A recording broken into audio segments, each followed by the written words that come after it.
You are listening to Grammy's Rocket Chair on RLM Radio. The girl of your dreams has got to be in some bar. Sorry, boys and girls, but this is X-rated. So if you're under 18... Get out, goddammit! Get the point? Good. And now? Bend over.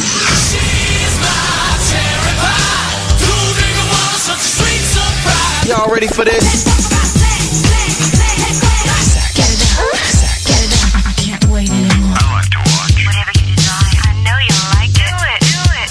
We do it all night long. And now, your host, Grammy. Hey there, hi there, ho there, everybody. How are you doing on this freak-tastic Freaker Friday evening? Yeah, Grimmy, I see that it never got over 60 in your neck of the woods. I don't know that it ever got that warm here in Grammyland either. A little bit on the chilly side and definitely on the damp side. But hey, you know, we can use some moisture. And tomorrow morning, I'm going to have to go out and pick tomatoes again because I'm sure I'm going to have a boatload ready. Oh, well, let's see. Who do I got here this evening on this Freaker Friday? I'll check over here on my opera real quick first. Oh, wow, that's a different one. Over here on Twitter, thank you ever so much, Barman, for tweeting me. I truly do appreciate it. I still got 363 followers over here, and that's just pretty cool beans, although it must mean I'm slowing down just a wee bit, not taking those corners quite as fast as I used to, apparently, because I haven't lost any of them for a while. Oh, well. And over here, oh, that's okay, Miss Taco Bell.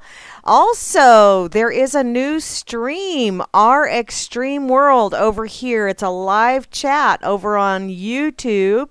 And Miss Taco Bell, hey, lady, how's things? Hope they're going absolutely splendiferous. I see that Truth Seeker is going night-night, which is cool beans, hon. You know, sometimes you need to go night-night. I understand that completely. Still putting, okay. No worries, sweetie. Yeah, I see they got 63 subscribers over here, too. That's just awesome sauce. Okay, one more check on, and I tried to log into Crush and Run, and I had an issue again, so I just closed it. It's like, damn it. Excuse me, I'm not going to drop the F-bomb just yet, because it's a little bit early. I haven't even said hey to everybody yet, but that's kind of what was running through my mind. So I'm going to go ahead and close Twitter because thank you, Twitter. But yeah, I'm done with you. I'm over you. You draw too much of my wee whittle bit of energy that I got. And on FakeyBook, it's looking all quiet on the FakeyBook site. But over here in this Effins site, Freedom's Network, Grimmy is over here. And so is the lovely TD Sanders. Hey there, lady. How you doing? I see Katie Troxel was over here for a little bit, as well as the lovely Mary B from Down Under, too. And Cowboy Tech and Pissed Off Patriot were also posting all kind of good stuff over here. So, hey, hey, there's Loki Luck 3, too. If y'all ain't over on Freedom's Network, go on over and try it out. Grimmy and Bo Diddy do their thing over there. And it's kind of interesting. It's not fake book, but, you know, that's also a good thing. It's not fake book. So, okay, now over here in the RLM, which is where you need to be if you want to give me static. And there's lots and lots of people over here in the RLM right up top. Hey there. Oh, thank you, Slim Jim Flim, for the beer. Lion Lager. Oh, sweet. Thank you, hon. That beats the hell out of that Bud Lime I got in the fridge. I think. I don't know. Okay. Over here in the RLM, I see Barman right up top, who is the most splendiferous bot in the whole wide world. Just got to say that because it's true, in my opinion. I also see Grimner, who is the RLM god, don't you know, as well as the lovely Moose Girl. And they will be on later on this evening for the Freakers Ball. Booyah! Good time will be had by all. Y'all know it will be. Okay, I also see Asmodeus Asmo is logged in, but I don't think he's playing along. The lovely Beth Z is here. Hey, Beth Z, how you doing? That's right, Slim Jim. IRC really is the only thing that matters. BTC Bob, who is the first of the Bob twins over here in the RLM chat, as well as, looky there, Chalcedony is here. Oh, Moosey's giving me static. That's okay, sweetheart. You can give me static. Just don't give me no grief, because I'd have to give it back to you. And, well, shits, yeah, I give that back too. So, double dipping a Chloe going on. Oh, wow.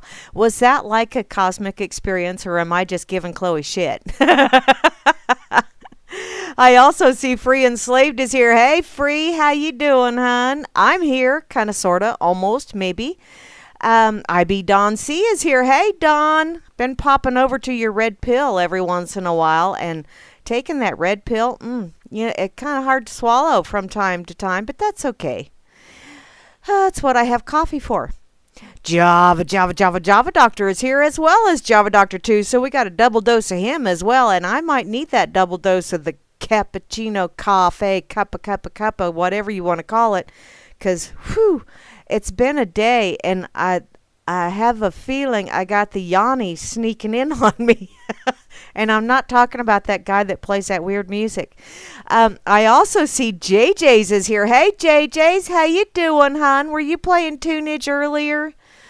Sweetie, somebody was playing tunage earlier, and I didn't get to listen in because, wow, like I said, been kind of a crazy day out here in Grammy Land. I also see Juana Taco is in the house. Hey, Juana. Tacos do sound good, but no. I don't know that I'm going to go there this evening. I'm not real sure what I'm going to do for supper yet. Haven't thought that far ahead. I'll figure something out as soon as the rumblies and the tumblies get so loud that I just plain got to do something or the neighbors are going to start throwing things. I also see the lovely Kate. Kate is here, and she's getting ready to do her first trip to the grocery store. Oh, she did do her first trip. Could not find spicy peanuts. Oh, that just sucks. Damn it. Although I've never had spicy peanuts, or I don't think, well, I don't know. I have had, well, we'll just move along. How's that sound? The lovely Rain is logged in over here. Hey, Rain, how are you doing, sweetie? I also see RLM Fluke, who is the cybernetic Vanna White of the RLM chat room, don't you know? And we also have Rob Works, who fired up that bubbler. Thank you ever so much, Rob Works, for the bubbler. I kind of sort of needed that cybernetic contact high at least going on.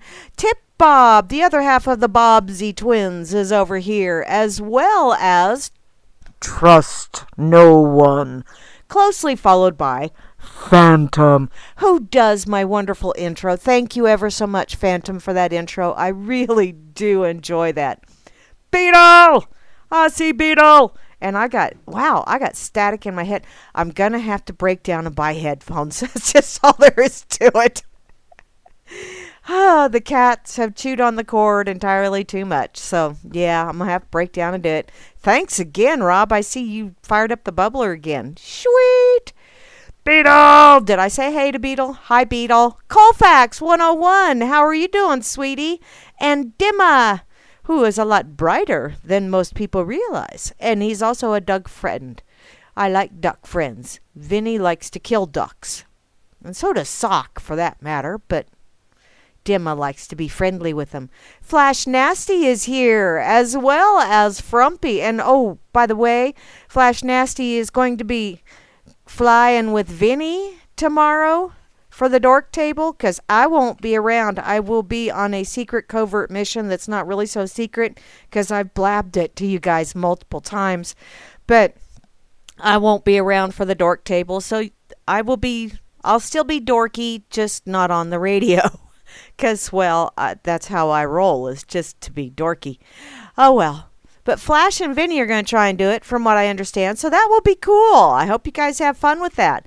Frumpy, once again. Hey, Frumpy. How's things? Gooberzilla is here. Hey, Goober. You know what? I need to watch your videos again, hon. I know you've got like 4 of them over there on JewyTube. I need to watch those again, because it's like they were very interesting, but now it's getting foggy, and so I need to watch them again. which that kind of sort of happens like within 5 minutes after me watching one. But hey. Uh-oh, one of the Chloes left. Okay, Jehovah 1 is here. Hi, Jehovah. I saw you dropping bombs earlier today. I also see Kozu is here. Hey, Kozu, as well as the lovely Miri B from Down Under. Moi, moi, moi, moi, moi, moi. That's another fun one to say. Moi, moi, moi. Hi, Poxified, the one with the mysterious name, who really couldn't decide how they came up with it. It just popped into their head. I'm thinking that's the universe. You tapped into the Akashic field. That's what they say. I don't know who they are, but that's what they say. I also see Pon Pon Pon Sauce is here, as well as Sock Puppet. Hi, Sock. And the lovely Cheryl. Hi, Cheryl. And once again, a big shout out to you over here on YouTube. I see you, sweetie. Now playing Nuclear Hot Seat. Okay. Over on UCY TV. Cool beans. They really do they've got like Old Faithful. They got a video of Old Faithful, so you can see whenever Old Faithful just kind of has gas. And they also have the sun, and then they have an earthquake thingy that is continuously updated. So, Beetle, you might like this. Go check it out. It's really pretty cool. Matter of fact, I'll just grab this link real quick and throw it over in the RLM chat. And I will wind up saying hey to Slim Jim, who is rounding out the crew over here in the RLM. Hey there, hi there, ho there, y'all. How you doing? I'm trying to think where I want to go first now, because I did throw quite a bit of stuff in my pocket earlier today. And the butt hurt is strong today. I'm thinking that we possibly need to... I don't know what we need to do, but the butt hurt was most definitely strong today. Between people having shit fits over Dr. Seuss books and the damn football stupidity and this, Grammy. Yeah, I got to do this one. Flags represent governments and governments suck. Thank you, Grim. I gotta agree. Governments suck. And Moosey, you said earlier in the chat you wanted to know where all the taxpayers' money goes. It goes to pay the interest on the debt, sweetheart. That's where it all goes. In other words, those bankers that own the Fed, they get your tax dollars. What is being spent by your government, that ain't your tax dollars at work, hun. That's just money that they create when they punch buttons on a keyboard. Assholios. Okay, let's see here. Where do I want to go? Been there, been there, been there. Hey, how about we go here? 'Cause this is something I saw earlier. And, for those of you that are your alternative energy kind of people, this looks kind of cool. And it was actually... democracy from that link. Which link is that, sweetheart? Dun dun dun dun. Demon crazy. There's a lot of demon crazy people out there. RLM Discord is over here. Hi, RLM Discord. Let's see. Oh, is a relay bot. How cool. Okay. I saw something over here, but maybe not. Okay. Back to. So, this is from healthyandnatural.life. Light your room for a whole month by using a potato. Now, there is a video attached to this. Research has discovered that a potato, which has been cooked for 8 minutes, creates a battery 10 times more powerful than raw.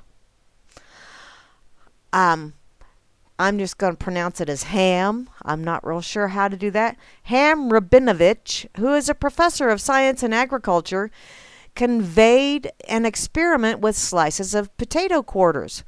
placed between copper cathodes and zinc anode, which were then connected with wire, and he discovered that these units can light a room with LED light for up to 40 days. How cool is that? The discovery is very important not only for the scientific world, but also for the underdeveloped parts of the world, offering them so many opportunities and possibilities, which, they had all kind of things going on way back in the day that we haven't given them credit for, and quite possibly those people still have it. Oh, you messaged me I said I got the Oh, yeah, okay, Sock. I remember those messages, honey.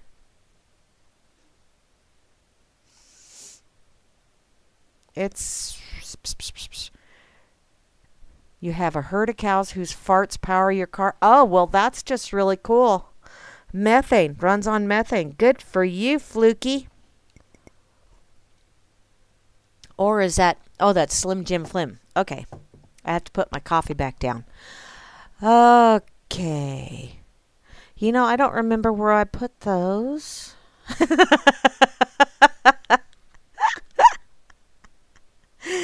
Okay. I'm going to get back to this one so I can finish it up. Okay, so the only question at this point is why potatoes and why not other vegetables?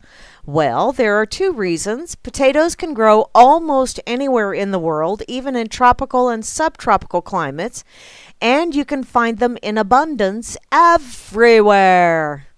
And in this particular case, potatoes are not the source of energy. They only act as the connection or the bridge between the metals, allowing the electrons to run through the wire, thus providing electricity.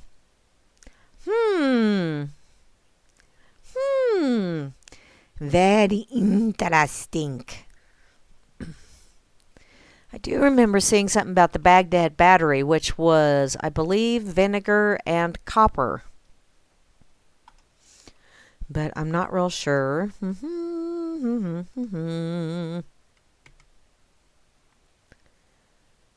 Okay. That is kind of cool, though. And you know what? They're using white potatoes, which I think that's the only thing white potatoes should be used for, because I don't like the taste of white potatoes. I think they're entirely too bland.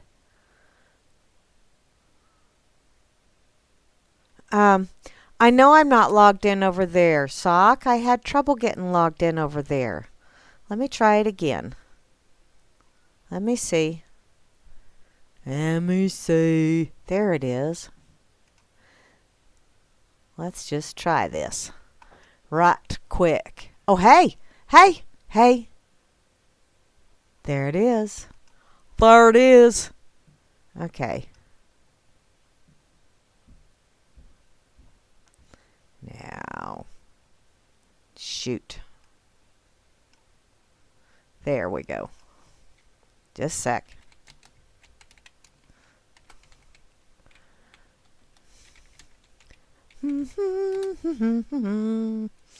Okay, now I got to remember.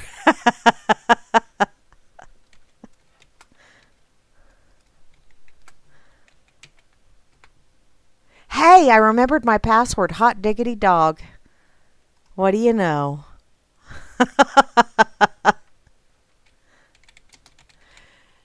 So, let me see. I'll look in my messages. And dun dun dun dun dun dun. Pooh. You know what? I pulled them up and then I don't, cause yeah. Oh, Sock. I mess so well. Well, you are talking to a technotard, don't you? Okay. Let's see. So what? Oh, got all kind of people quitting over there. That's what's going on. Okay. Poor chat matrix. Okay. Thanks, Slim Jim. Okay, I am going to go back over here Just a minute. Let me try something. Just real quick. Damn it! I tried to... Oh. I need to do that? Okay.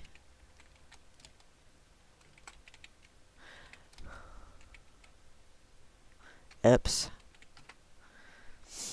Okay. Thank you, Sock. Oh. Hi, high fives. Hi. Okay. So, now I'm going to go back to, where was I at? See, I'm just so, yeah. Okay. This is from blogs.discovermagazine.com. You know, because I keep seeing all this stuff about vaccines and how they are really, you know, messing with people like they are bad juju, which they really are bad juju. And, you know, people get injected with rotaviruses and all kind of, and, you know, not to mention the, all that crap that's in vaccines. See, now I'm having a massive brain fart right now, and it hurts because I have headphones on, and so that it doesn't have anywhere to escape except out the nose and out the eyes and all that fun shit. So, did you know that mammals are made by viruses? Did you know that? How long you gonna what? So, if not for a virus, none of us would have ever been born. Did you know that? In 2000, a team of Boston scientists discovered a peculiar gene in the human genome. It encoded a protein made only by cells in the placenta, and they called it a syncytic.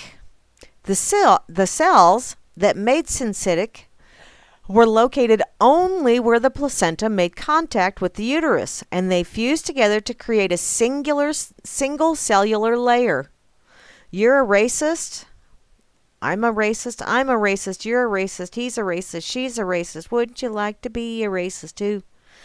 Only if you want to play in the rat race, although I have raced my grandkids a time or two, and little buggers. They beat me all the time. Of course, it's not that I let them beat me or anything, because their legs are longer than mine and younger than mine. Oh, well. Yes, I'm a racist. Or a speciest. Maybe I'm a speciest. That's just specious. Okay. What?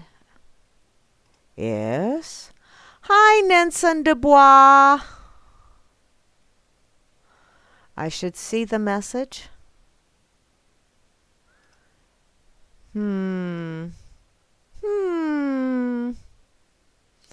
Well. What I should do and what I am doing. Okay. I'm going to go back to, I got to go to the mammals, not memories. Memories like the corners of my... Okay. The cells that make the syncytic were located only in the... Okay, I read that part. And they fused together to create a single cellular layer called a really big word that I'm going to butcher, but should I go ahead and try it anyway? Syncytio... No, I'm not going to, because it hurt. Just, man, that hurt. Which is essential to a fetus for drawing nutrients from its mother. And the scientists discovered that in order to fuse together, the cells must first make a syncytin.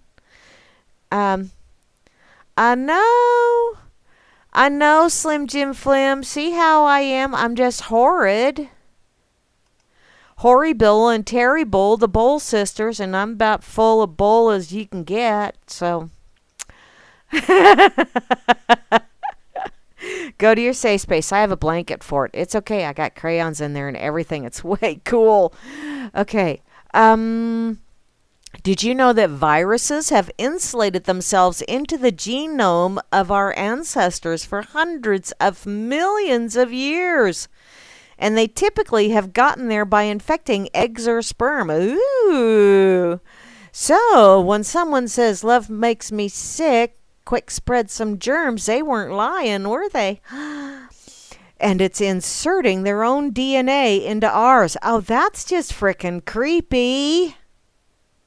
I feel so violated. Did you know that there are now 100,000 known fragments of viruses in the human genome, making up over 8% of our DNA? We are little viruses. Maybe that's why they're injecting us with antiviral shit. They're trying to kill us off in the most hinky kind of way. Oh, they're going straight for the DNA. That's just wrong. Of course, most of this virus DNA has been hit by so many mutations that it's nothing but baggage our species carries along from one generation to the next. And yet, there are some viral genes that still make proteins in our body. Viral genes. Is that like designer jeans, only smaller? Designer jeans are...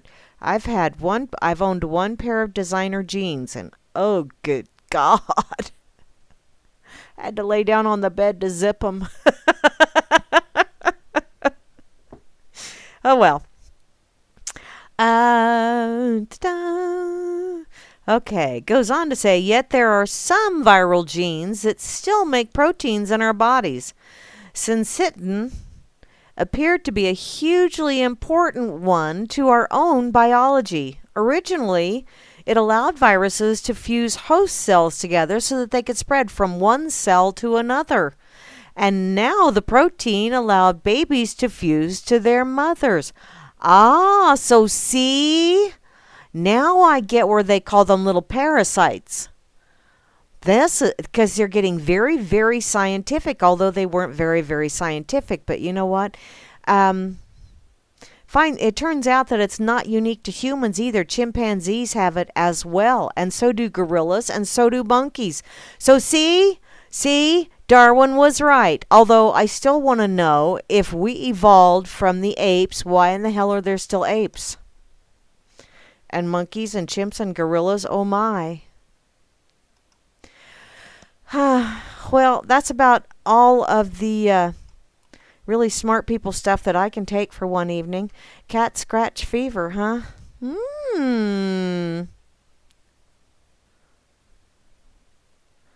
What's that? Amazon then. Oh, Grimmy, I went to Amazon the other day and I filled my pantry cart again. Oops.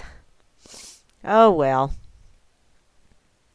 So, I went through, which, by the way, if anybody over here on the RLM, if you're going to go shopping at Amazon, please use the link on the side of the RLM. Grimmy gets a little pittance from it.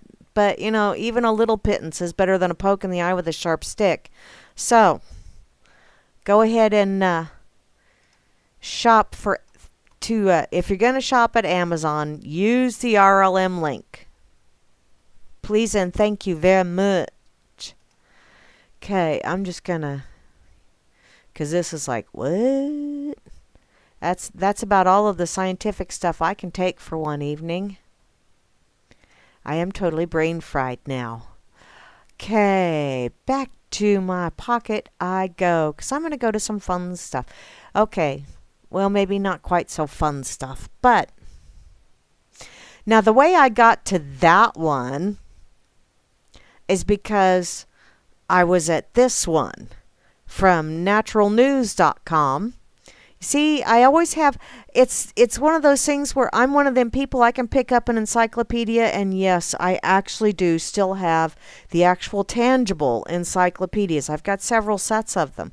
And I like looking through them because, you know, it's amazing. You have a set of encyclopedias from like 1969, and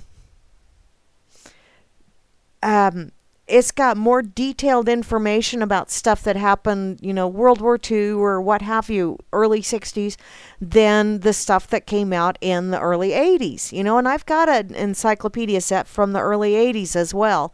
And then I've got, I don't remember, I think one is like from the late 40s, early 50s, something like that. But, you know, I'll pick up an encyclopedia because I want to look something up. And next thing you know, 3 hours have gone by. I'm sitting on the floor with books all around me, because one thing led to another, which led to another, which led to another, which kind of pretty much explains my whole squirrel way of doing things. So, yeah, it's them cobwebs. They just keep... But in any case, from naturalnews.com, vaccines are covertly injecting everyone with disease-carrying viruses. This is from a scientist who is the author of Plague. Judy A. Mikovits, PhD, full of duty, that's full with a PH, by the way. She's a research scientist as well as a co-author of the recently released groundbreaking book, Plague. Mikovits has spent a lifetime studying autoimmune and neuroimmune diseases like cancer and other conditions caused by chronic inflammation. Which, yes, inflammation does cause an awful lot of problems, because if you get the wrong thing, inflammation is swelling, by the way. If you have the wrong parts of the anatomy getting inflamed and swelling, then it cuts off nerves, it cuts off blood flow, nutrients, all kind of other stuff, and that's how other parts start dying out. So, yeah, if you've got inflammation, tend to it. And there's lots of natural things that you can do to deal with inflammation. You don't have to do the whole steroid route, which, I know I'm off on a squirrel tangent. But I remember, was it Lyle Alzado that was doing steroids to bulk up, and then he wound up getting a brain tumor, and they pretty much said that was because of steroids. And now steroids are something that they're putting in everything. I mean, cripes, I have a friend in town that I used to work with that she was having which during the time frame where she was having a problem with hair falling out and all that other fun stuff, there were quite a few ladies in the area that were having a problem with lots of hair falling out. Like whenever they would wash their hair, handfuls of hair would fall out. And it was getting quite concerning for them. And so they're going to the doctor, and what's the doctor doing? Giving them a cream to put on their scalp that's loaded with steroids. Oh, great. Put those steroids right there close to your brain. That's what you want to do. But, and it wound up, I blended her up some oils, and I told her, quit doing the damn steroids and use these oils. And you know what? Her hair thickened up just fine. Don't ask me which oils they were, because it was like a year ago and I don't remember. I'd have to look it up. I have it written down in my little oil what I blend book, but at another time. In any case, yes, there are all kinds of diseases out there, and big pharma and the medical industry are ever so happy to keep you coming back, because it is a disease management industry now. To go on with this, specifically, she's been studying rotaviruses and how they contribute to the onset of life-altering conditions. And in a recent article, she shed some light on one of the most concerning aspects of rotaviruses: their unsuspecting place in vaccines. Oh, but you need it. Vaccines are so good for you. I see signs all over the place now. Come get your free flu shot. Yeah, it's such a good thing for you that people are not paying for it, so they're going to give it to you for free. We're going to make you sick for free. Yeah, they're going to give you that flu shot because they know you'll be coming back for more. Because of the stuff that's in there. That's how you create repeat customers, is give them something for free. And then they wind up having to come back, because that was the gift that kept on giving, don't you know? Oh well. So, as Mikovits explains, one of the primary sources of debilitating retroviruses is vaccines. In fact, she posits that virtually all vaccines are contaminated with some sort of retrovirus stemming from an animal family, most likely because of all these lovely animal byproducts used to create vaccines. For example, at least 6% of Americans have picked up mouse-related retroviruses, most likely because of vaccines. And in fact, up to 20 million with an M Americans are likely hosting a retrovirus thanks to an inoculation they received at a mainstream medical establishment's behest. It's the gift that keeps on giving, like I said. So as a primary example, she points to the controversial rotavirus vaccine. She writes, in 2010, the Food and Drug Administration convened a panel of experts, you know, those former drips under pressure, to review findings of rotavirus vaccines given to infants in the U.S. It's one that is produced by Merck Pharmaceuticals, and Rotarix, which is produced by GlaxoSmithKline. Rotatech is by Merck. And they are contaminated with pig viruses. Lovely. So even if you don't consume pork, you're getting porked. Mikovits explains that Rotarix, was found to contain nucleic acids from porcine circovirus 1 or PCV1. Similarly, Rotatech was found to be contaminated with nucleic acids from both PCV1 and PCV2. So you're getting porked twice with that one. The short and long-term effects of such contamination are not fully known, but the risks are still there. Ultimately, that advisory panel concluded the benefits of the vaccine trump its risks. Sure, because, the benefits for you may not necessarily be a benefit for those that are getting it, but hey, so long as you're still hearing that cha-chang going on, and you're calling the herd all at the same time, that's pretty much a benefit for y'all, assholes. While gene detection at this level is not something available to scientists until recently, she contends that researchers have been aware of the potential for horizontal gene transfer, or HGT, for many years. Once again, the gift that keeps on giving. So while detection may not have been possible, the potential risk was at least somewhat recognized within the scientific community. And wait, there's more, because if you only get one, the risk is really pretty minimal, only one. But unfortunately, children, which is, our future, don't just get one. I don't know, Slim Jim Flim. It's probably not going to be too much longer because this is really starting to get my goat.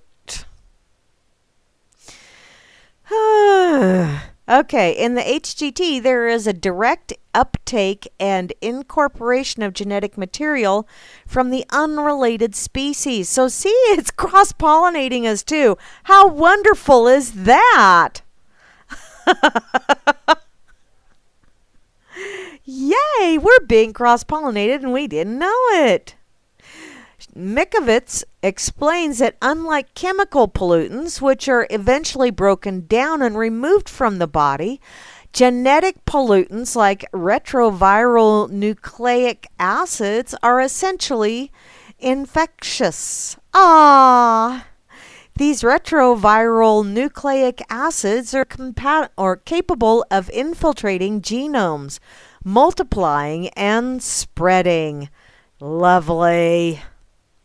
When the retroviral nucleic acid engage in HGT, things get dark very quickly. Some of the potential dangers include generating new viruses and bacteria, spreading drug and antibiotic resistance, and random insertion into genomes, which can lead to many harmful effects, including diseases, reactivation of dormant viruses, and, oh yes, you guessed it, the big C, cancer. Fuckers! There's your F-bomb. Mother pos buckets. God. Oh, Dr. Mikovits also explains that in many cases, such as the PVC1 or not PVC, that's plastic, PCV1 and PCV2 retroviruses, the combination of multiple vaccines can make the potential hazards of retroviral material even more grave. She notes in pigs that PCV2 in particular is known to cause symptoms similar to AIDS, but only when there is a simultaneous immune system activation going on, like concurrent vaccination. Oh, you lovely little fuckers, you. Yeah. Thus, the inconcurrent inoculation of rotavirus vaccine contaminated with PCV type 2 DNA sequences, along with DTaP, HIB, the whole alphabet soup brigade, causes all kinds of high-risk scenarios for diseases in humans. One thing is clear.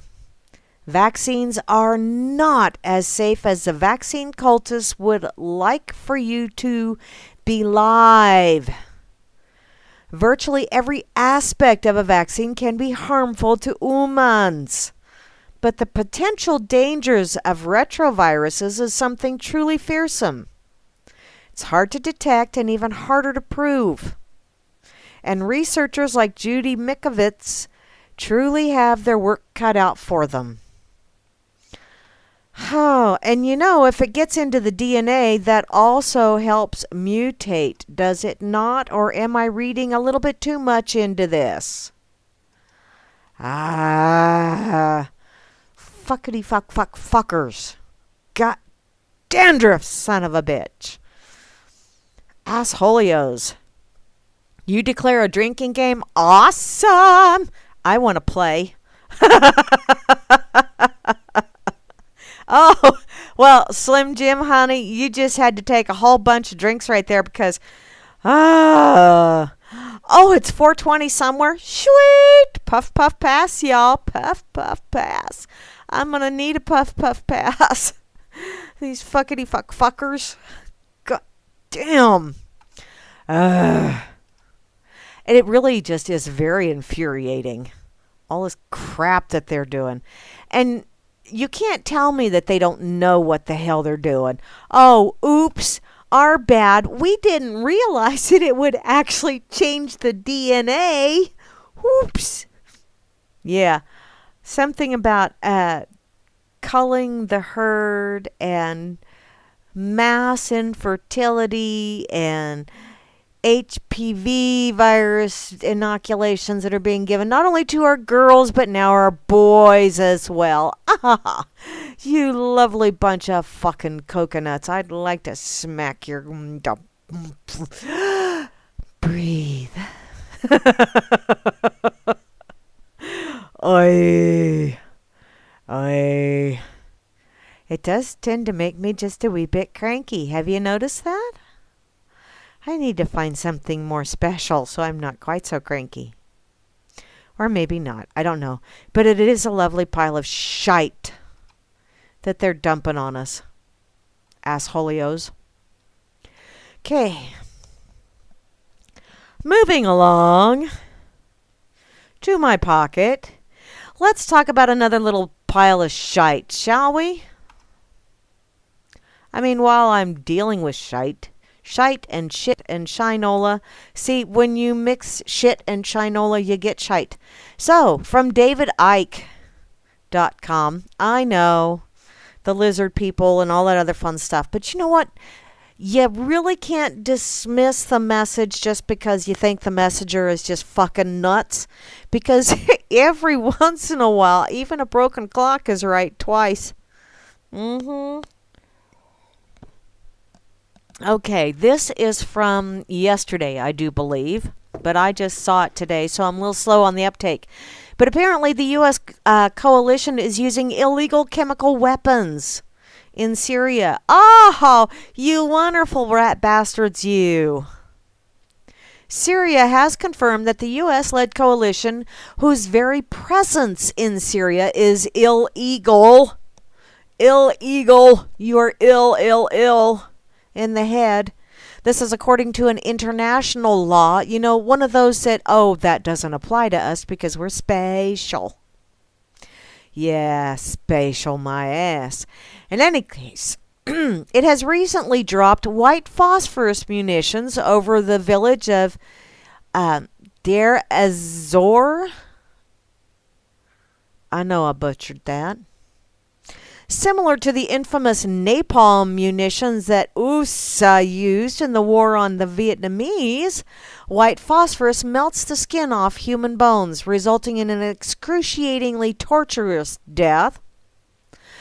And SANA reports that thus far 3 civilians have been killed, while another 5 have been seriously injured. Now, this was as of yesterday. I don't know how many more. I have not checked because I'm a slacker. Son of a bitches. It's like, really? Seriously? You rat bastards.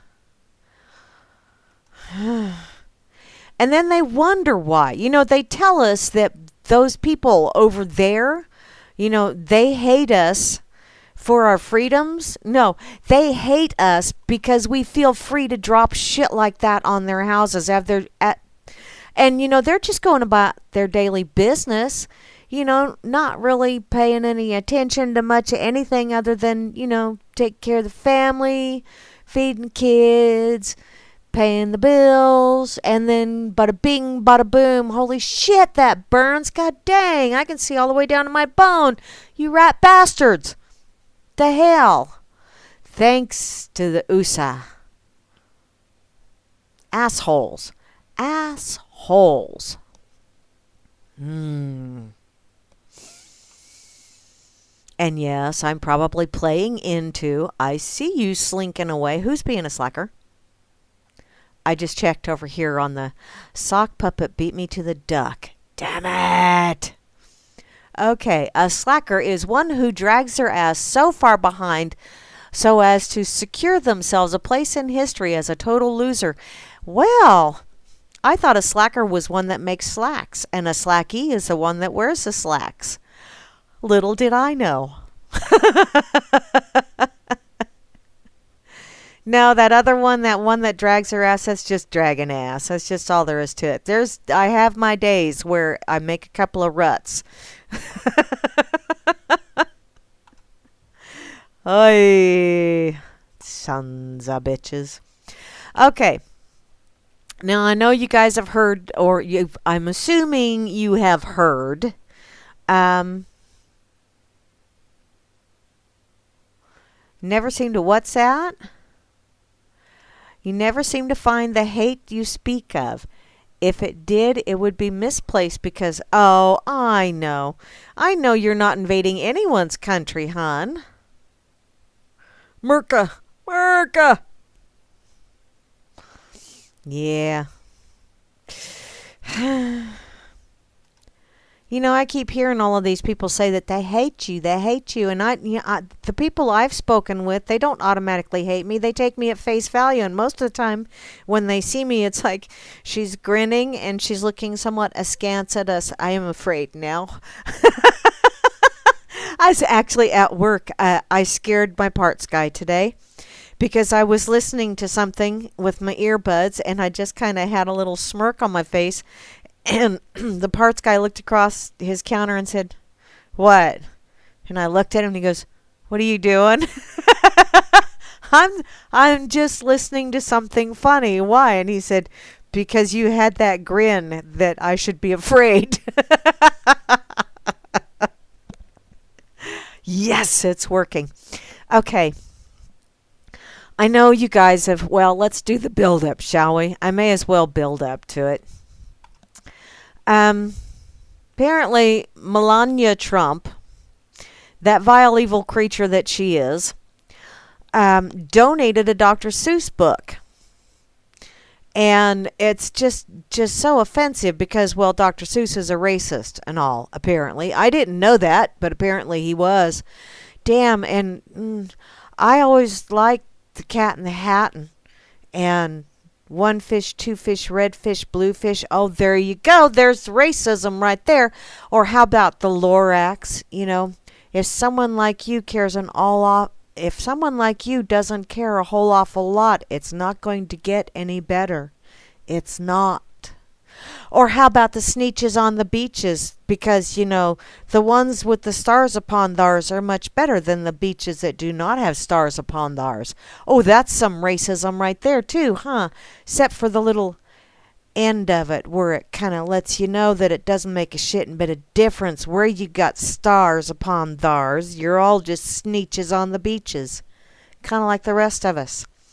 But in any case, Melania Trump is having her say after a Massachusetts school librarian rejected the First Lady's donation of Dr. Seuss books because they're racist and unneeded. I think I need to let this gal know she's number one. To turn the gesture of sending young students some books into something divisive is unfortunate, but the First Lady remains committed in her efforts on behalf of children everywhere. This is according to Trump's spokeswoman, Stephanie Grisham, who said in her statements to USA Today on Friday. Grisham said that Trump intends to use her platform as FLOTUS. Why does FLOTUS not fit her? It fit Michelle, but I don't think, for me, FLOTUS just doesn't fit Melania. And I know Flasher is going to get cranky with me, and I really don't give a shit about this one. I like Melania. There's just something about her. There is a vibe about her that I like. Yes, I did, Slim Jim Flim. I took it hook, line, and sinker. Ye hooker, you. In any case, Grisham says that this is to help as many children as she can. She's demonstrated this in both actions and words since her hubby took office. And sending books to children across the country is but one example. So how did this all start? Well, 3 weeks ago, in honor of National Read a Book Day, Trump sent packages of 10 Dr. Seuss books to one high-achieving school in every state.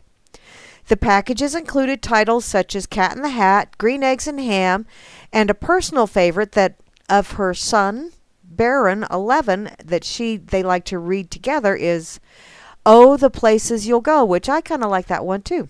But the Sneetches and Lorax are my two favorites. So, in an open letter to the First Lady posted on a book blog Thursday, Liz Phillips Sorrow? Whatever. Hi, Liz. Liz, that's such a wonderful feminist name. Oh, now I'm going to get hate mail. Oh, wait. My email's not out there. Never mind. In any case, she's a library media specialist, a.k.a. librarian, at the Cambridgeport School in Cambridge, Mass. Oh, well, that pretty much says it all right there.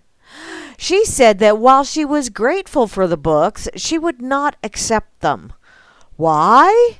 Because she says her Boston area school doesn't lack for resources and because she takes issue with racist imagery in some of the author's books. Racist imagery. Oh, that's that one fish, two fish, red fish, blue fish thing, I'm sure. And the Sneetches. Another fact that many people are unaware of is that Dr. Seuss's illustrations are steeped in racist propaganda, caricatures, and harmful stereotypes, she says. Citing If I Ran the Zoo, which some critics say contains caricatures of Africans and Asians. Ah, it has caricatures of everyone, you dipwad. She also criticized the Trump administration policies on funding schools and libraries, suggesting that Trump will still consult the Library of Congress. for a list of diverse books and called out Trumple's education secretary by name. Wow, you know their name? Well, you're one up on me because I don't give two shits. Usually because one takes care of it. But why not go out of your way to gift books of underfunded and underprivileged communities that continue to be marginalized and maligned by policies put in place by Secretary of Education Betty DeVos? Really? Oh, the Grinch is a Nazi, and he has a really, really small heart, or at least it starts out that way. But by the end of the story, it grew 4 sizes, or it got really big. But his shoes were too small as well, which is probably why, his heart was so small. Apparently, her lengthy letter prompted her school district to distance itself from her, saying in a statement that she has the right to her opinion, but it is not an official position.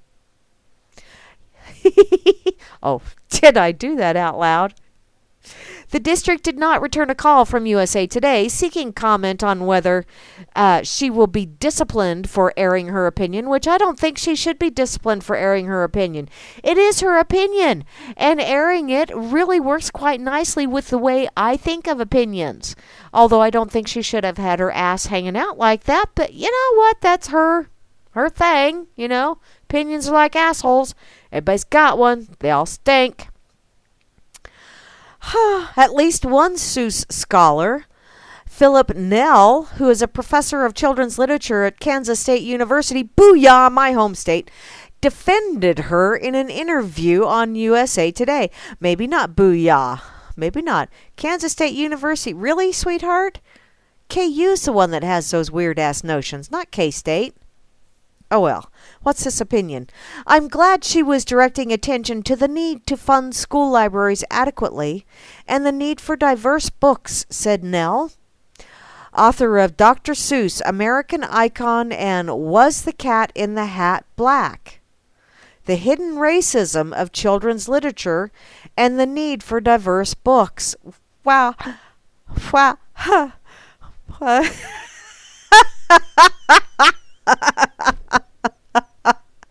Was the Cat in the Hat black? It was black and white. The Cat in the Hat's an Oreo cat. Oh. Oh my God. That is just too funny. Oh, wow. You guys just keep confirming what I keep thinking about a true racist. A true racist is one that sees race in everything. There is always racial implications in everything to a true racist.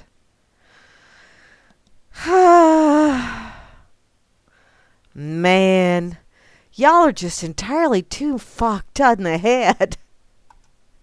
But thank you ever so much for being so fucked in the head, because I don't know what I would do without you. I mean, you give me a wonderful example of just exactly what I don't want to be when I grow up. Thank you. Okay. Now that is the lead-in for this one. This is from theatlantic.com. And the wolf chewed up the children and spit out their bones, but those were foreign children, and it really didn't matter. Yes, Slim Jim Flim, I am a racist again. This is a cartoon that was drawn by Dr. Seuss prior to him taking on the moniker of Dr. Seuss. And the little teacher that's reading this book has a little label, America First. And the book is Adolf Hitler, who is the wolf. Yes, I'm a racist against cats. I will have no black and white cats. I do not like them, Sam I am.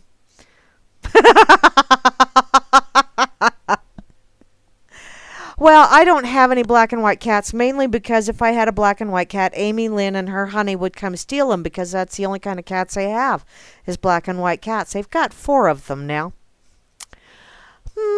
This is the complicated relevance of Dr. Seuss's political cartoons. Now, I'm going to go ahead and share this link right away because there are some very interesting cartoons that he drew prior to actually taking on the moniker of Dr. Seuss. This is the children's author's early works that have been finding a new audience among those opposed to America First policies of POTUS Rumpelstiltskin. So, of all the significant cultural figures finding new relevance during a turbulent news cycle, one of the most intriguing is Dr. Seuss, the German-American cartoonist and author born Theodor Seuss Geisel. He is best known for his children's books, The Cat in the Hat, The Lorax, and Horton Hears a Who, among many. But for 2 years, starting in 1941, Geisel worked as a political cartoonist for the liberal New York newspaper PM, crafting more than 400 cartoons on the subject of World War II. One of these in particular, a drawing lampooning the non-interventionist America First movement, has been re-emerging recently amid protests against POTUS Rumpelstiltskin's executive order barring immigrants and refugees from 7 Muslim-majority countries. And the wolf chewed up the children and spit out their bones, but those were foreign children, and it really didn't matter. You know, there really are an awful lot of people out there that have that mindset, and it's scary as hell. The cartoon, which mocks an apparent blithe naivete about the dangers posed by Nazi Germany, as well as the callousness regarding the lives of children who aren't American citizens, makes it a striking accompaniment to modern protests, not least of which is that Trumpels has named one of his own official platforms America First. As a collection, Geisel's war cartoons target isolationism, anti-Semitism, and racism. They skewer Hitler, Mussolini, and a variety of American nationalists, including Charles Lindbergh and the Catholic priest and radio host Father Charles Coughlin, a fervent anti-Semite and conspiracy theorist. Now, wait a minute here. I'm a conspiracy theorist, although this is another one of those things where, things can be used for multiple purposes. Everything can have an alternate meaning. Just depends on your perspective. Apparently, they also deploy a fierce anti-authoritarianism and humanism that runs through all of Dr. Seuss's books. But wait, Dr. Seuss is a racist because the Cat in the Hat is a black cat. The Cat in the Hat also has Thing 1 and Thing 2, and although they do make all kinds of trouble, they clean up their mess before Mom walks in. So, Geisel's political cartoons are go a long way in demonstrating how the spirit of Seuss, zany, honest, brash, and brave, was born. They also have their own flaws, most notably their racist portrayal of both Japanese citizens and Japanese Americans. Geisel's bigoted treatment of both only a few months before the forced internment of Japanese Americans was something many believed he tried to atone for in his later books, which another one that is not quite so well known is there was also an awful lot of isolation of German Americans during World War II. My grandparents got to deal with that part. The body of work that he created during the war helped establish the foundations of what the writer Philip Neal has described as America's first anti-fascist children's writer. Now, Philip Neal also is the one that says that the Cat in the Hat is black. No, it's black and white. Because the pictures were in black and white, dumbass. And it helps explains why Dr. Seuss continues to resonate now, more than 25 years after his death, and as American nationalism gains momentum once again. According to Dr. Seuss Goes to War, Richard H. Milner's 1999 book on Geisel's editorial cartoons, PM was founded as an outspoken liberal publication, free of advertising and funded by its 5% purchase price, or 5 cent purchase price. Ralph Ingersoll, its founder, described part of the paper's mission as opposing people who push other people around just for the fun of pushing, whether in this country or abroad. And oh my God, that is going on mega big time right now. I think it's one of those things that humans as a species really need to learn to outgrow. Sometime around 1941, Geisel drafted his first political cartoon and showed it to a friend who worked at PM, who passed it on to Ingersoll. It depicted Virginio Gaeta, who is an Italian journalist and fascist, whom many saw as a mouthpiece for the dictator Benito Mussolini, beating furiously at the keys of the steam-emitting typewriter, all while suspended from a hook behind him. Geisel attached a note about Gaeta with the cartoon that read almost every day, in amongst the thousands of words that he spews, there are one or two sentences that in their complete and obvious disregard of fact epitomize the fascist point of view. Wow. By May 1941, Geisel was publishing as many as 7 cartoons a week in PM, and many of his most impassioned works came during this time in the months leading up to the attack on Pearl Harbor. One drawing, published in April, depicted a coin featuring an ostrich burying its head in the sand. Inscribed as the Lindbergh Quarter, another published the next day showed Americans standing in line to purchase their own ostrich hats. Is any of this starting to look vaguely familiar, like what's going on now? Guaranteed to relive. Guaranteed to relive? Okay. Oh, relieve the Hitler headache, the caption says. We always were suckers for ridiculous hats, which, yes. Get your ostrich bonnet here. OB. Imagine that. Just a little backwards. See, you can read into things whatever you wish to. The mind likes to find uniformity in chaos. It relieves the Hitler headache. Forget the terrible news you read. Your mind's at ease in an ostrich head. Yeah. Geisel's antipathy. There you go. God, dandruff, I have trouble pronouncing things sometimes, don't I?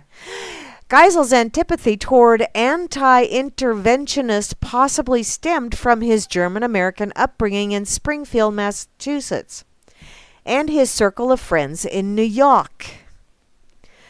Manier told me that in 1976, Geisel wrote a note responding to an interview request from Dartmouth College saying, I believed the U.S. would be down the drain if we listened to the American firstisms of Charles Lindbergh and Senators Wheeler and Nye, and the rotten rot of the fascist priest Father Coughlin that was spewing out on the radio. I probably was intemperate in my attacks on them, but they almost disarmed this country at a time it was obviously about to be destroyed. Geisel took aim at Hitler and Mussolini at Lindbergh and particularly at America First adherents, whom he saw as turning a willful blind eye to the dangers posed by Hitler's fascist regime, or even directly associating themselves with Nazism. One cartoon, The Isolationist, even featured a limerick accompanying a drawing of a whale suspending himself safely on top of a mountain, out of the water, and thus out of danger. Hic burp. It reads, "Said the whale, there is so much commotion, such flights among fish in the ocean. I'm saving my scalp, living high on an alp.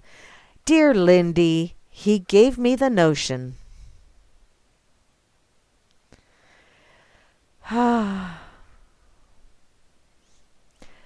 After Pearl Harbor, his cartoons became more overtly opposed to Japan and more crude in style. And I think that's because I think he was really kind of sort of upset and buying into because that whole Japanese thing, I'm not really so sure. There's an awful lot of stuff out there to make me think that they knew that shit was coming and they let it happen anyway, because it played into their plan.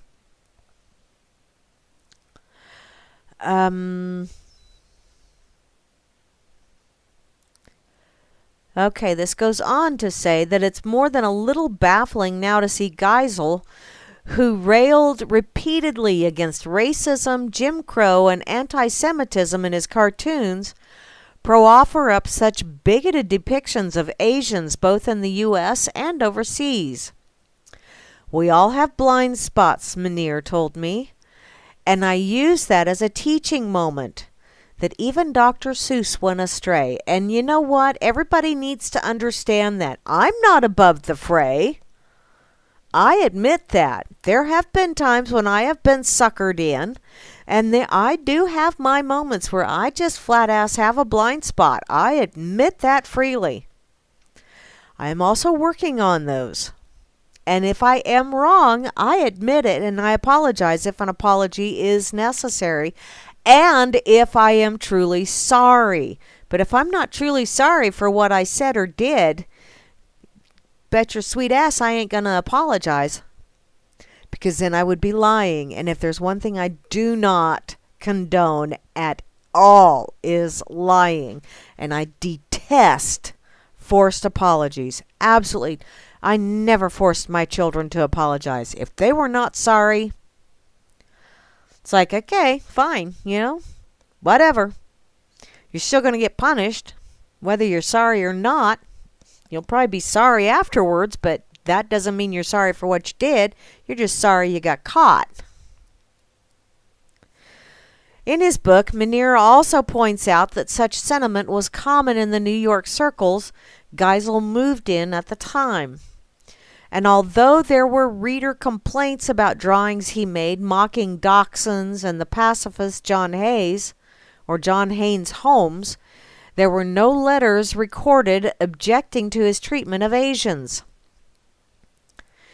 Manier believes, though, that Geisel tried to make up for his earlier prejudice in his later works, such as Horton Hears a Who, which came after a trip to Japan, and is easy to read allegorically, he told me.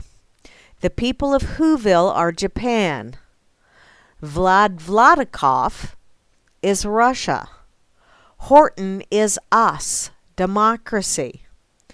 Geisel supposedly came up with the idea for Horton, in which an elephant discovers a microscopic universe on a trip to Japan, and dedicated the 1954 book to a Japanese friend. The theme of the story, that a person's a person no matter how small, seems to offer a note of contrition for his wartime expressions.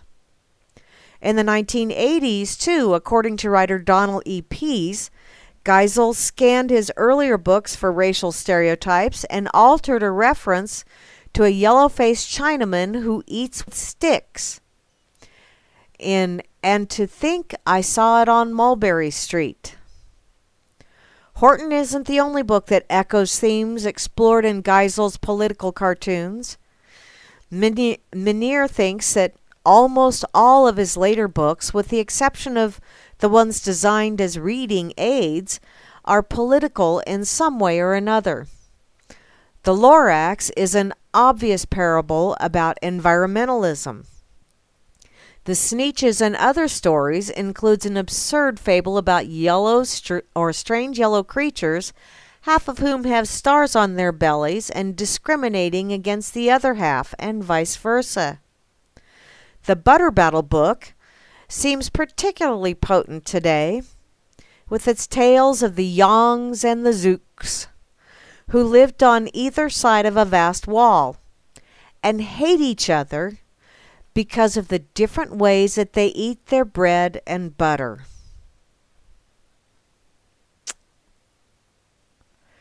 Hey. The two sides create increasingly inventive and destructive weapons to fire over the wall until both come up with a device called the Bitsy Big Boy Boomeroo, which means mutually assured destruction should it ever be fired. The book ends with a standoff, with both sides waiting to see what the other does. It's a message to children made explicit in what Geisel wanted his last words to be, which he told his biographers Judith and Neil Morgan. We can and must do better than this. Then there's Yertle the Turtle, which is what I call Dangleberry all the time, because I am king of all that I survey. And you know that also fits for Trumpelstiltskin. And all it takes is one little turtle on the bottom to belch, and the whole thing comes falling down. Yertle the Turtle is a book of stories whose title character is the king of the pond, a ruthless authoritarian who demands that the other turtles stack themselves on top of each other so he can ascend to the top and get a better view. That also fits Shitlery, by the way. Yertle, who ignores the pain of his underlings, is finally bested by a burp in a suitably absurd revolution. Darn it all. In the first drawing of him, Meneer says that Geisel gave Yertle a Hitler mustache, but now Meneer sees another figure in him. Between the narcissism and the arrogance, he says Yertle is Trump 50 years ago. Yertle is also Dangleberry. Yertle is also Bush. Yertle is also Hillary. Yertle is every damn one of them that seems to think that they rule all they survey. No, you don't. Just because you see it doesn't make it yours. Little surprise then that Geisel's cartoons, political and non, are finding a new audience now, as protests ramp up against the 45th president, whose effects and actions are at times as recognizable and cartoonish as Dr. Seuss's characters. It's hard not to assume that Geisel would be cheered by seeing his work inspire signs and memes and viral tweets. Humor has a tremendous place in this sordid world, he once said. It's more than just a matter of laughing. If you can see things out of whack, then you can see how they can be in whack. Now, I personally grew up on Dr. Seuss, and I still love Dr. Seuss, and I have a Dr. Seuss, basically it's an encyclopedia set, and man, oh man, I can't tell you how many times I read those stories to my grandbabies. Lots and lots and lots and lots. And, okay, I did share that. Just wanted to make sure. Trump is a libertarian.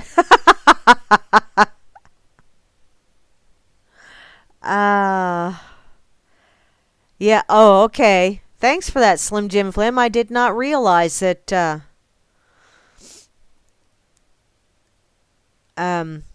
you no longer needed Oriental slaves because they have sex robots. Whew! I'll bet all those Oriental slaves are feeling much better now. Okay, I'm going to go ahead and share this one. That was a rather long one, actually. But I got to admit, I am fascinated. And I've watched several biography things about Dr. Seuss. So, I want to know what made the man tick, because so many of his stories, when I read them as kids, they meant one thing. When I read them when my kids were little, they meant something else. And when I read them with my grandkids, they meant something else. And yet they all meant the same thing, if that makes sense to you. I absolutely love Dr. Seuss. I learned a lot of lessons from Dr. Seuss. And I'm sure I will refer to Dr. Seuss probably till the end of my days, because I just plain love Dr. Seuss.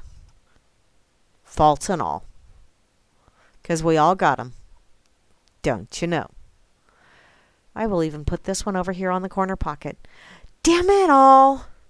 Sock, you got that duck. Those ducks are showing up a hell of a lot faster than I was expecting them to. Damn it. Damn it. Okay, I'm going to come over. Let me check this real fast. During eruptions? Oh. Okay. I am going to go ahead and open up the pig because I want to see what happened this date in history, and it is getting close to the end. I only got a little over a half an hour to go. Holy crap, Anoli. So, the word of the day is death threats. Honey, really, you need to do word/phrase. Because my little anal retentive mind just really has issues with two words being considered a word. I know, call me crazy. Okay, you can call me crazy all you want, because a lot of people have, and it fits. In any case, death threats. A standing ovation of sorts. It's the libtard's visceral response when a rational adult gets too real for them to handle. Yeah, that does tend to happen from time to time. In their quotable quotes section, the demagogue is one who preaches doctrines he knows to be untrue to men he knows to be idiots. That's from Mencken. I do kind of like that one. There are quite a few demagogues out here in the world lately. Have you noticed them? Maybe I'm just recognizing them because I've taken the blinders off, at least on that little part of humanity.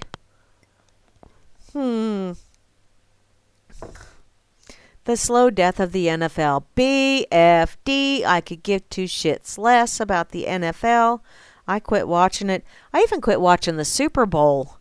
I used to just watch the Super Bowl for a while there because I liked the commercials. I don't even do that. I haven't watched a Super Bowl in probably 6 or 7 years. And it was quite a few years prior to that I actually watched a football game. I just don't... I don't see why people should get paid that kind of money to play a game. I also don't watch professional basketball or professional hockey or professional anything like that. I watch my children and my grandchildren play sports. I do not watch college or pro. Just don't do it. Okay, this date in history, the 29th of September, 1971. You'd think that eventually Ron Hunt would get the message that he's doing something wrong after he's hit by a pitch for a record-setting 50th time in a season. Ron, you're crowding the plate, hon. Jeez, back it up a bit. This date in history, the 29th of September, 1989, famous for being famous, Zsa Zsa Gabor, convicted for bitch slapping a cop. I do have to admit that was pretty funny. And finally, this date in history, the 29th of September, 1995, 1 year to the day after the first phase of jury selection was completed, the 12 congenital morons selected to sit on the O.J. Simpson's jury begin their deliberations. Oh, yippee-yay, cow patty. Oh, and off to the side I see transgenderism. What does that mean, Daddy? I don't know that I want to go there. There is a hell of a top story over here on the pig, and I think y'all need to come on over to pigazette.com and check it out, because Hambo and Porcus really do kind of put in quite a bit of effort to put this thing together. So come on over and check it out. And they also have pig gear and let's see. Don't give them the finger because it won't linger. Don't bother to sass them. Just gas them. I don't give a shit card.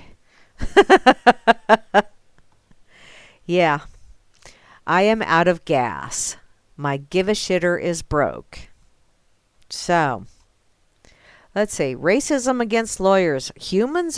Lawyers are human? I didn't know that. I thought there were some things that even sharks won't eat. And a lawyer is one of them.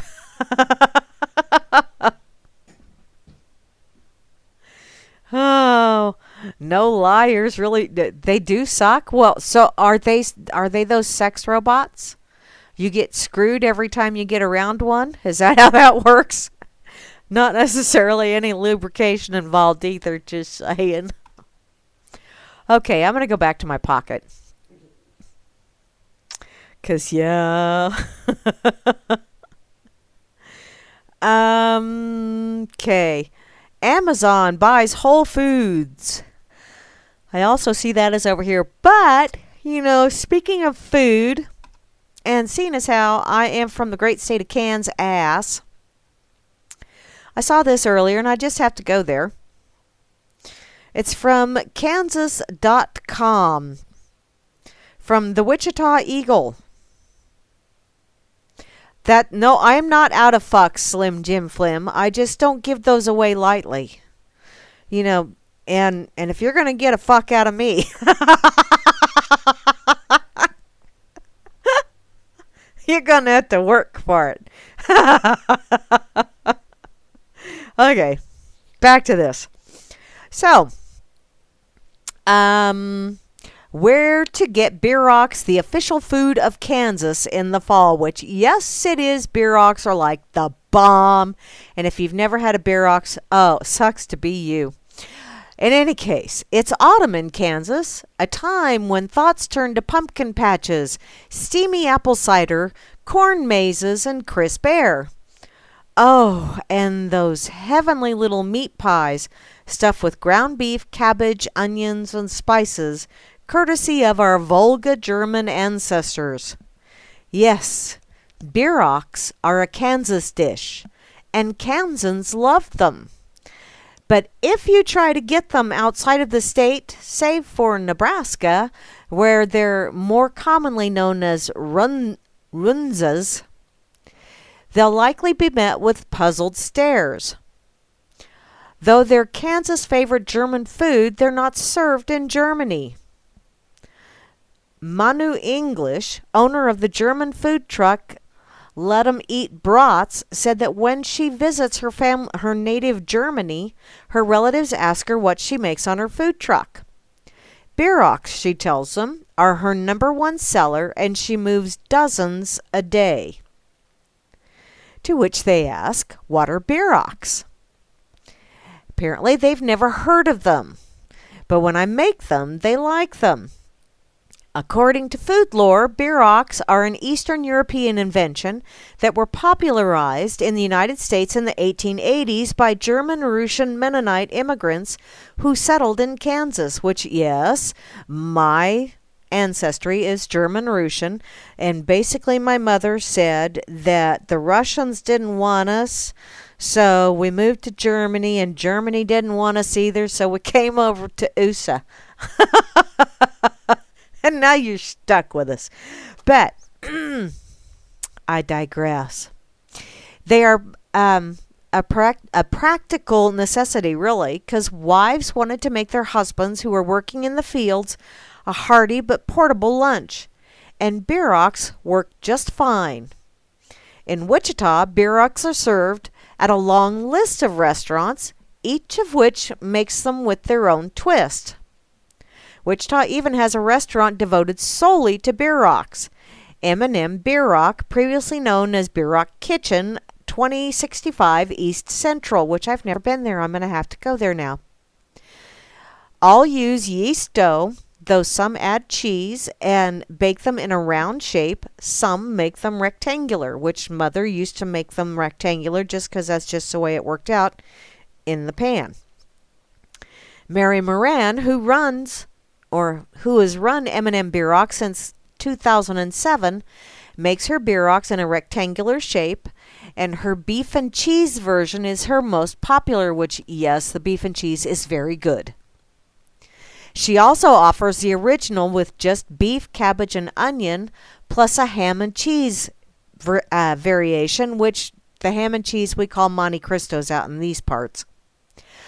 The restaurant, which is a drive-through only establishment, is a big draw for Wichita's big Bierock-loving community, Moran said. Her customers are crazy for Bierocks, which there used to be down in Hayes, my hometown, Shalazy's, and there was one other place that made the most amazing Bierocks. And even when the Vietnamese couple took it over, which is kind of weird, having a Vietnamese couple making Bierocks. But when they first took it over, they still were amazing. But after a couple of years, they started cutting corners, and now it's way more dough than fillings. So, and the price tripled. So yeah, don't go there anymore. We make our own. Let's see. Oh, she does make them, even though she doesn't eat them. Wow, that's just wrong. Apparently she really doesn't like cabbage. Well, that's just too bad. Okay, so the Bierocks in Wichita is Bagatelli's. They serve Bierocks stuffed with seasoned ground beef, cabbage, cheese, and sauteed onions.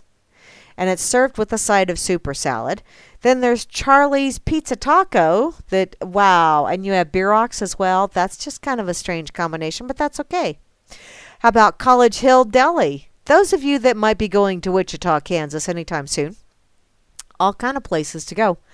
Delano's Diner, Let 'em Eat Brats, MIF Deli, and M&M Bierock.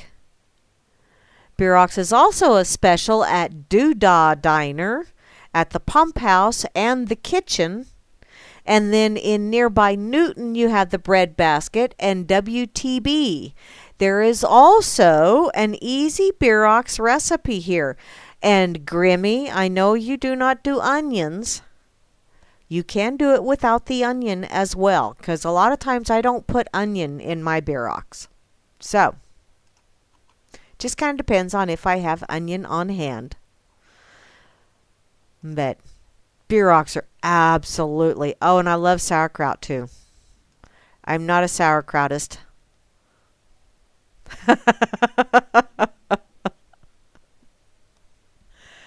Oh... I like sauerkraut and brats on mashed taters. Now I'm really hungry. Damn it all. Shit. I'm thinking nom nom nom. I'm gonna have to. Oh, damn! And then I shared this and okay, that one picture. There's entirely too much bread to the filling. Yeah, the Bierock crust should be thin like a pie crust. It should not be thick like you got a dinner roll all the way around the meat filling. Just saying. So, let's see. I think I'm going to have to find the guy that's doing the nom nom nom nom munch munch munch, because yeah, I do love Bierocks. Although Monte Cristos are also very good, and you know, another variation that I've done with these is using taco meat and cheese, or I have also done chicken with like Swiss cheese, and you know, you can put, basically it's just a bread pocket, but Bierocks is, yeah, the original. unless you go with Haggis. I've had those as well. Not nearly as good as bierocks, but they're pretty tasty. Okay. Wow, that just didn't take very long at all, did it? Oops. So, Talos went to coffee. Well, Talos.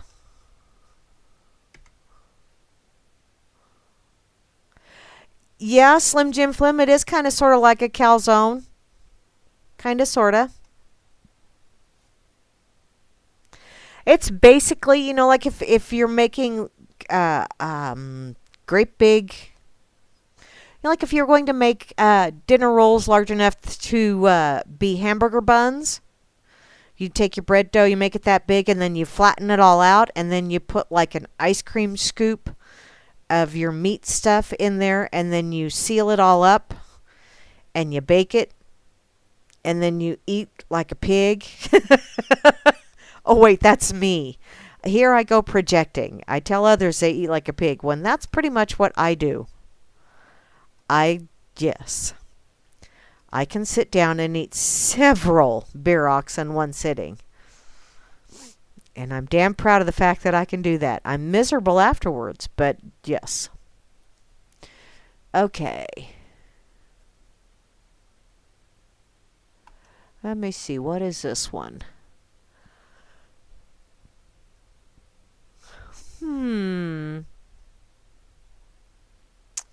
Don't want to do that one. I'm checking out things that I stuck in my pocket. So, how about, seeing as how, and this is from back in June of this year, but it popped up when I put something else in my pocket, and I thought, okay, let's just go here. This is from 2cents.lifehacker.com. What the Amazon Whole Foods deal means for your grocery bill, which I have found that I am spending a lot more at Amazon now that I do Amazon Pantry. But the things that I purchase at Amazon Pantry, I can get them there a hell of a lot cheaper than I can out here in the boonies when I go shopping at Wally World or Dillon's or the local grocery store or Dollar General. Hell, they don't even have them at some of those places. Because I get like the Kind bars and stuff that's no gluten, no corn syrup, those kind of things. So, by now you've heard the news that Amazon plans to buy Whole Foods for $13.7 billion. The jokes have been made, the dust is settled, and now a big question remains. What will this mean for your groceries? Well, it means that I buy an awful lot of stuff. Oh, thank you, Sock. Ah, yes, thank you. I forgot about that one. Thank you, honey. I will get to that right after Amazon because I'm sure I'll have time. So, it's too soon to say what Amazon officially plans to do with Whole Foods, but rumors have been circling. And experts have a few predictions. For one, it's likely that Whole Foods will actually drop its notoriously high prices. Believe it or not, Whole Foods has already been testing price reductions on certain products due to competition from Wally World and Trader Joe's. And this could be good news even if you don't shop at Whole Foods. Oh, you go for extra gluten, Grimmy? Alrighty. See, and I like the Kind breakfast bars and the nut ones, that have almonds or cashews, and they have pomegranate or blueberries or, all of that other fun stuff. Yes, Grimmy, homemade Hot Pockets, that's what they're called. So, back to... Analysts say that other grocery stores will probably lower their prices and improve their loyalty programs to keep up with the acquisition, said CNBC, which I have noticed at my local grocery store has been running some sales on things. It was like, holy smokes, you bet your sweet ass I'm going to stock up on that. Damn. For that kind of price, yes, I will. They add that the merger is probably even better news for Amazon Prime and Fresh customers who usually get Amazon's best deals. The drawback is that the merger might mean cutting staff, because Amazon is already testing stores that allow customers to walk out without the hassle of checking out. It only seems logical that they would make this move mainstream with their newly acquired grocery chain, and according to some reports, they're already making plans to cut staff. Again, it's too soon to say what exactly we can expect, but considering Amazon has been trying to get into the grocery game for a while now, it's likely that some big changes are in the works, which, yes, there could be some big changes. Another thing that I want to put out there, I was seeing stuff the other day. People were concerned about losing jobs to automation and all that other fun stuff. You know, they want you to be upset about that. They, whoever they are, want you to be upset about losing the jobs. But just look at it from this perspective for a moment.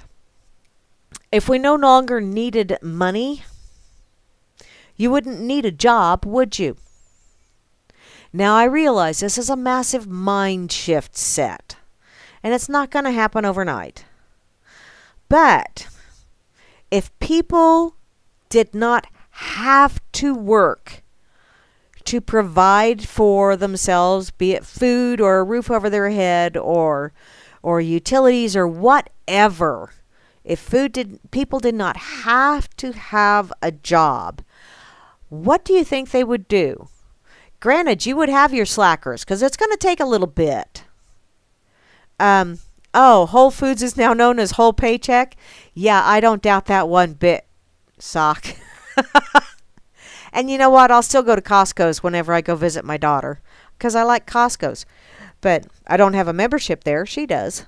But I will go whenever she goes, and then I will say, here, honey, here's some cash. Will you buy me some stuff at Costco's? Because, yeah, that's how I roll. I don't buy it if I can't pay for it. In any case, where was I at? Oh, yeah. So, people are concerned about automation and all this other fun stuff, and that's basically a scare tactic, and that's something that comes from this whole thing that got drilled into our heads that you have to have a job. No, I'm not going commie, hun. I'm not going commie. Maybe communal, but not commie. I'm going more along the lines of the Ubuntu project, not the Linux thing. The Ubuntu project, a cashless society, not the cashless as in everything has to be on plastic and digital, and if the government decides that you're a bad person, they cut off your funds. Not that kind of cashless. What a cashless society that does not need cash.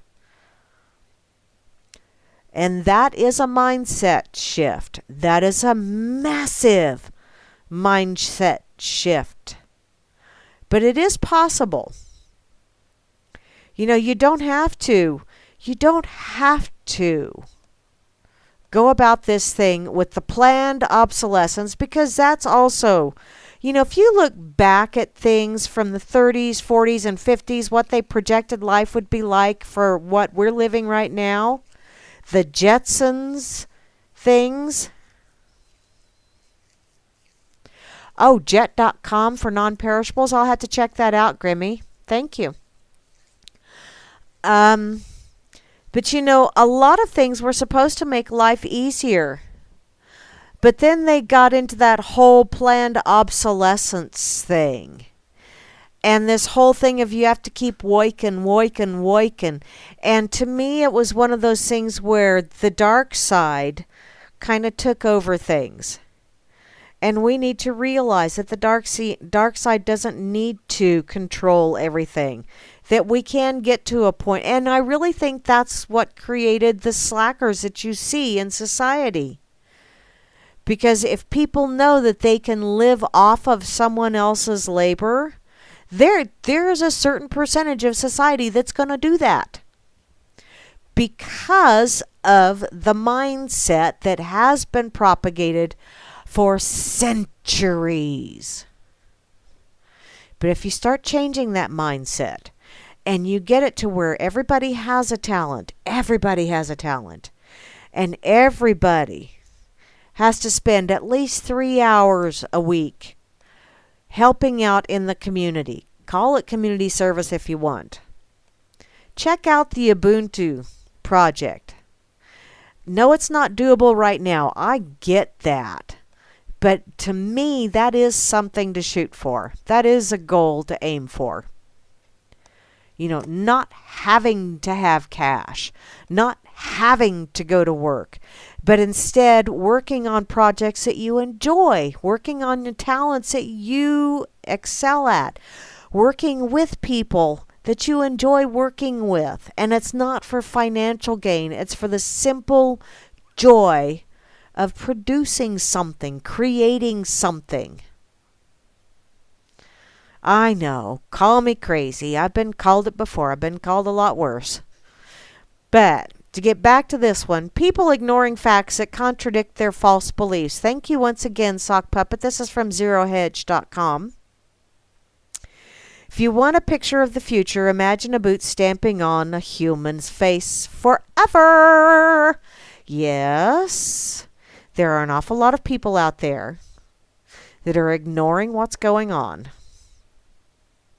There are an awful lot of people out there that when you share with them what is going on, they would just as soon shoot the messenger as to actually consider that that messenger might be showing them what's really behind the curtain. You know, I don't expect people to believe everything I tell them. Hell, I would be shocked if people believed half the shit I say. I really would. Because that means to me that they're not using any critical thinking. Y'all need to develop your critical thinking skills. Y'all need to start looking at things and evaluating them and looking at them how they fit into the bigger picture. And looking at things that are uncomfortable for you to look at. And considering opinions that you find completely disgusting. At least considering them. Dissecting them if nothing else so that you can have a good argument against them. You know, there's nothing wrong with taking in someone else's opinion no matter how vehemently you disagree with it. At least listening to it. Applying a little critical thought to it. Chasing it down however you wish to chase it down. But, you know, there's entirely too many people that can't do that. It's like this whole thing with the NFL. Oh, they're being unpatriotic. Are they really being unpatriotic? Are they really being disrespectful to the people in the military? Are they really doing such things? I don't know, because I haven't actually had a face-to-face conversation with any of them. But when you just jump to a conclusion because that's the bandwagon that's driving up and down the street blaring at you, and then you start saying that person should be fired and this person should have the shit beat out of them and that person should have... When you start wishing negative things on others, be very, very, very careful. Because you put that energy out there into the universe and it does come back to you. So, you know, and a lot of times what comes back at you way worse than what you put out. And there's an awful lot of these liberals out there, the finger pointers. And yes, I am pointing a finger as well. Because I am just as guilty. Maybe not of the same thing, but of doing something very similar. You know, calling people out for something, and then as I'm calling someone out, there's a little voice in the back of my head that starts jumping up and down and gets a little bit louder, and it says, guess what, Grams? You're doing the same damn thing. right here, right now. So every time you call someone out for being an assholio, remember that you can wear that shoe quite well also. That mask fits on your face just as well. Everybody has had their moments in this life where they have been a massive assholio to at least one person. Everyone. You just play. That's part of being human. And I think people need to learn to stop getting all self-justifying. Well, you say well too many times, you're going to fall down in that well, and it's just going to keep echoing, and nobody's going to come and save you because there ain't no lassie that's going to go get Timmy and bark and let him know that so-and-so fell down a well. Well. Point your fingers all you want, but every time you point a finger, stop and think. Are you exhibiting the same behavior that you're accusing them of? Or are you exhibiting something that's remotely close? Or do you have at least one part in your life where you behave in a fashion that's not so different from the way that person is behaving? No, I'm not I don't want to go out and kill people. I haven't gone out and killed people, but I've squashed a few bugs in my day. I've run over some critters in my day. Does it mean I don't cry my eyes out when I do? Yeah, I do. When I used to watch TV with commercials, I used to cry at commercials too. I'm a big sap. But I don't think you can get through this life without hurting someone. It's if you're doing it on purpose that I have an issue with. And yet, there have been times where I have done it on purpose. And I cover it with that little paintbrush called tough love. So, yeah. Universal basic income argument. There is no such critter as a universal basic income. That's the other fallacy with humans. People seem to think that if everybody had the same amount of money, that it would stay that way. No, it doesn't. No, it doesn't. Given enough time, those that have the bulk of the money, when you take it all and level it out, will eventually wind up with the bulk of the money again. And those with the least amount of money will eventually, predominantly, wind up with the least amount of money again. It's just the way it works. Look at it through history. It's not necessarily a pleasant fact, but it is a fact. It's one of those things my lovely brother David pointed out to me and gave me actual proof to it. No, it's not something that he showed me from the interwebs because, I know everything on the interwebs is true because it's on the interwebs. Don't you know? But robots are coming to eat my medications. They can have my medications, hon, because I need to throw them away, but I'm trying to think of an ecologically friendly way of disposing of them because I haven't taken medications in a while, which is probably why I am the way I am. You ever stop and realize that there's 27% of the female population is medicated for mental issues? That means that the other 73% of us are not medicated. Be afraid. Be very afraid.